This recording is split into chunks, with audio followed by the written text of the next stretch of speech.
It's episode number 7 of the Maniac Chronicles. I'm the Masked Maniac. You guys know that already. And this is actually the third part of me kind of coming clean about how I attempting to cope with the childhood of physical, mental abuse, some sexual abuse, beatings, bullying, depression, sadness, loneliness. And I'm not going to go much further than this episode, but you know, when I was 13, I had to join a gym. I'm 88 pounds, I'm 5'8".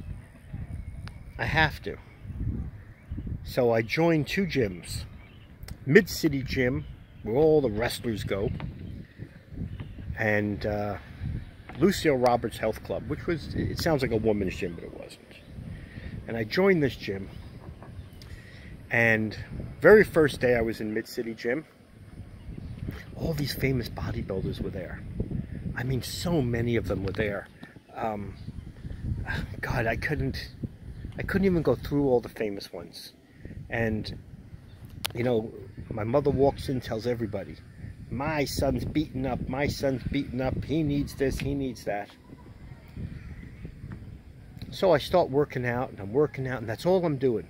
But I'm still playing with my toys because my mind is so effed up from these beatings that are happening every day. I'm just giving you instances. The beatings happened every day.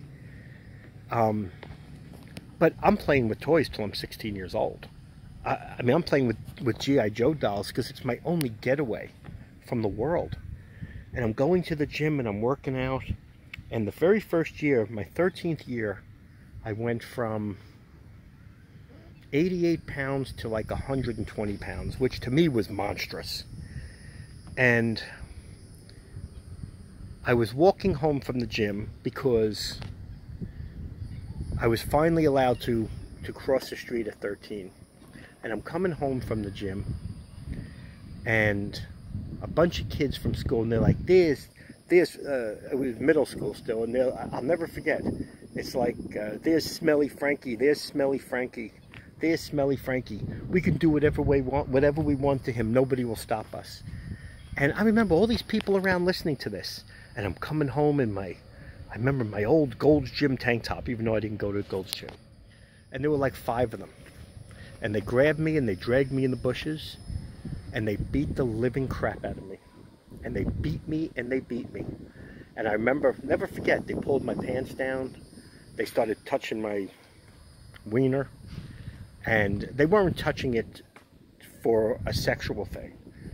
They were touching it because they were just sick moron animals who were just showing me that they can do whatever they want to me. And they did. They did. 14 years old and being held down. And it was the end. That was it. I didn't know how I was going to live anymore. I didn't know how I was going to survive anymore. You know, I can't go home and tell my mother that somebody just did that to me. I told her, of course, I just got beaten up again because my face was just a mess. And I remember it made up in the next day. Now, remember, guys, I'm getting beaten. No, I don't think it was the next day. I think it was the next school year. Oh, and by the way, they're telling everybody in school they're beating me up. And I remember it was my first year of, actually, I think this story took place the first year of high school. It was 40 years ago, so it's hard to remember. But I think it was my first year of high school, actually. And it was like a week or so after that. And I'm in high school, and these black guys, and if you don't like that I'm explaining, everything means something because of the racist stuff in the 70s and the early 80s and the 60s. But I remember getting dressed in gym class, and while I'm getting dressed, they're shoving me against the locker room, shoving me against the locker. And I'm trying to get dressed, and I'm just ignoring them. And they're shoving me against the locker room. And then I take my watch off. We had watches back then. And I put my watch in the gym locker. And put my watch in the gym locker, and I guess what they did was they switched their lock with mine, and then I put their lock on my lock, so they were able to open my locker and steal my stuff. So they stole my watch and they stole my clothes, and again it took 3 hours for them to get hold of my mother to have her bring me clothes. And now I'm 14 years old, I'm sitting in the gym locker room, I have no clothes. I had to go to every class that day wearing my gym outfit. And the next day, might have been 2 or 3 days later, because I was scared to go back to school. And they were wearing the watch. They were wearing the watch, and all the kids are like, "Oh, we heard you were dead. We heard they murdered you." And I look, and the guy is wearing my watch. And I flipped. And for the first time, I just struck. And I start beating and beating and beating him. And I put his head in the gym locker. And I beat it, and I beat it, and I beat it again. And now, of course, yeah, they come to his rescue, right? Yeah, always come to the rescue of the bullies, right? And I remember sitting in the principal's office, and the detective was in there, and it was the same detective that used to drive me to and from school because of the beatings. And the kid's sitting there, a bloody mess, a bloody mess. And I got blood on my hands and I blood on my shirt.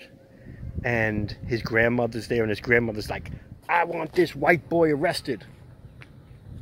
And the detective looks me right in the face, and he goes like this, "You didn't touch him, did you?" And I went, and he goes, "You never touched him, did you?" And it just hit me, and I said, "No, I didn't." And that was the last time I let anybody get over on me.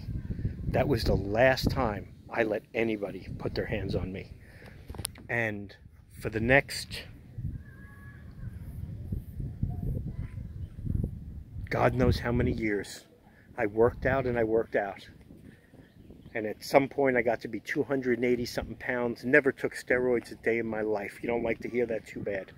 Never smoked a cigarette in my life. Never took a drug in my life. Never took a painkiller. I mean, well, I take ibuprofen, but nothing. As clean as a human being can be.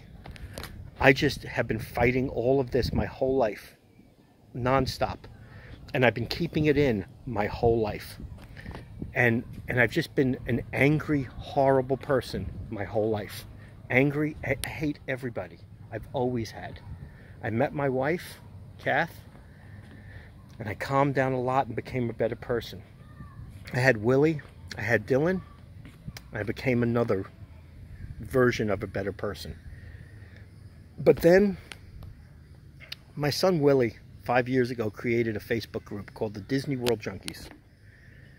And I started meeting people.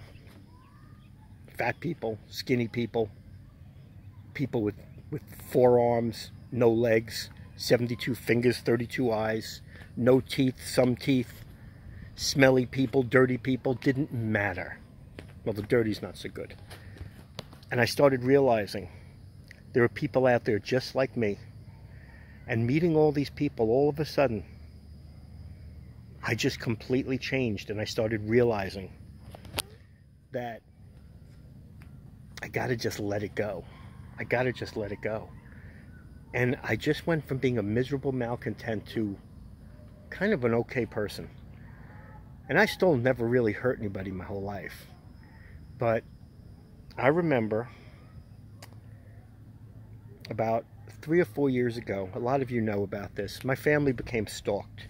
And not a little stalking, like, "Oh, I'm going to follow you home." We were stalked. There were more Facebook groups created just designed to stalk my family. People coming to my house, going to my children's school, videoing them, making up stories. I mean, there were hundreds of fake accounts writing to news stations that they bought shirts from me and never got them. It later came out, it was all a lie. None of these people ever bought shirts from me. I mean, just lies and stalking and harassment. And it was, I mean, we had to sleep in hotel rooms for fear. We're not talking about 10 things written on the internet a day. We're talking about thousands of things a day. Nobody could ever say they were stalked like this. We had thousands upon thousands of things written about us and sent all over the internet about us, sent to news stations, sent everywhere. And when things like that have happened in the past, I physically went after the people. I would physically go after you. And I would do to you 10 times worse than was ever done to me. But the group changed me, and it stopped me from being that angry person. And the helpless feeling I had, the helplessness from being stalked, because I don't want to go and find this person or find these people and beat them to the point where they'll never function again, because then who's going to be with my wife and my children? And I don't want to meet some giant guy in jail named Bubba. So I just dealt with it. And the bullying started all over again. Bullied by people who would urinate on themselves if they were a foot in front of me for fear what 22-inch arms around their neck feel like. But I dealt with it. And it beat me down. And I had that same helpless feeling again. And it's probably 6 months later, you know, it ended. You know, the person that initially got it started actually came forward, said what he did, apologized, it ended. I'm forgiving, very forgiving. But I had that helpless feeling again, and it brought out all these memories. And I had to vent it, and I didn't know any other way to vent it but to do it on here. And I'm actually going to go tell my children what happened, and I'm going to tell my wife right now. But I wanted to let all you guys know, you know, I love all of you. To those of you in the Disney World Junkies, the workout. Oh, by the way, if you join my Disney World Junkie group, it's the Disney World Junkie group that has like over 200,000 people. There are fake ones. We have a workout junkie group, a universal junkie group, a foodie junkie group. If it wasn't for this Disney group, and if it wasn't for meeting my wife and having my children and the toys that I had as a kid, I would have been dead. I would have killed myself as a kid. I would have turned to drugs. Toys stopped me from turning to drugs. The gym saved my life. If it wasn't for the gym, my wife, toys, the Little Rascals, my children, the Disney World Junkies, I would have killed myself. Guys, if you ever need anybody to talk to, reach out. You gotta reach out. Don't hold it in like I did, because I'm so lucky something didn't happen to me. Don't hold it in when things like this happen to you. Push it. I dealt with it as a kid and I shouldn't have.